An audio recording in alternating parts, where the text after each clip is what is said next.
And ayan na guys, ang ating ginisang toge. Paluto na, konting kulo na lang guys, luto na yan. Mas masarap sana yan guys kung meron pa tayong tokwa, kaya lang wala tayong tokwang available ngayon, kaya yan na lang muna, ground pork ang nilagay natin. Next time, pag nagluto tayo, may tokwa na. So ayan no, ang ating ginisang toge. Lagi nyo titikman yung mga niluluto nyo guys, para ma-adjust nyo yung lasa.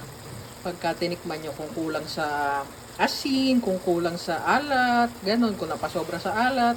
Di bali ng kulang guys, wag lang mapasobra kasi mahirap na mag-adjust pagka napasobra ang alat nyo. Mas madaling magdagdag ng mga panglasa pagka kulang kaysa sa magbawas ng alat or what. Di ba? Kaya laging tansya-tansya lang ang paglagay ng mga pampalasa. Nasa sa inyo kung maglalagay kayo ng iba pang pampalasa, pero ako pag nagluto ako, ganyan lang talaga. Walang ibang pampalasa. Yung Nor cubes lang ang ginagamit ko lagi. So, thank you guys for watching. Luto na ang ating ginisang toge na ulam for brunch.